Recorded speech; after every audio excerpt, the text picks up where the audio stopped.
Asta este Galaxy Live și bine ați venit la un nou episod.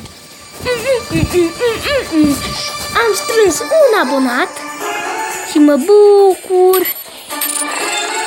Și da, asta este Galaxy Live. La Mixtron nu mai am mers până nu mi s-a făcut auto-update. Îmi pare rău. Îmi pare atât de rău. Gata, nu mai îmi pare rău. Și nu știu ce naiba azi tu turn. Ce naiba chestia aia. Acum am intrat după update. Da, cred că am făcut ceva. Și o reciclez. Ce naiba are ăsta? Wait to go to the shop. Ce naiba e asta? Ce dracu costă mult. Eu filmez, Bianca, nu mâncă chipsuri. No, dă încolo Bianca care mănâncă chipsuri. Aci! Lângă noi! Unde se căcă toată lumea?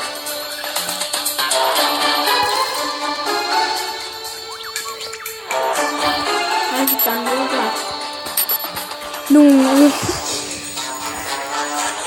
Toată lumea știe că în cameră se cacă.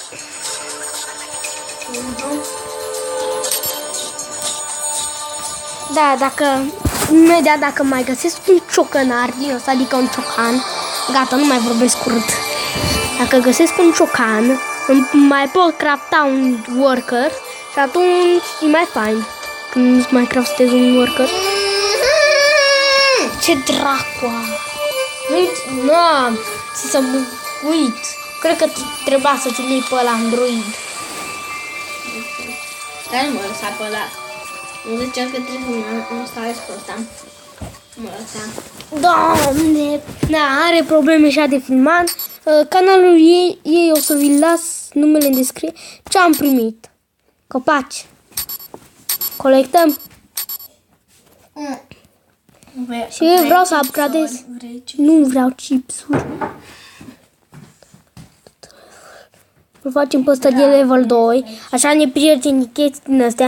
Și putem colecta și noi alea. Ce chestiile astea?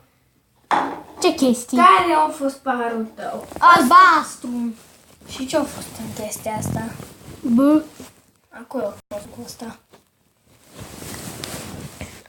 De la Profil am cumpărat. Bă, acolo a fost cu ăsta, în paharul ăsta.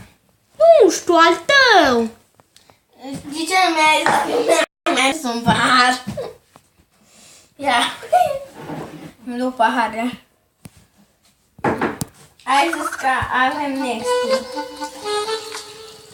Da, n-am zis că avem Nexty. Bă, da, avem Nexty. Asta am așa. Bă, ce, bă?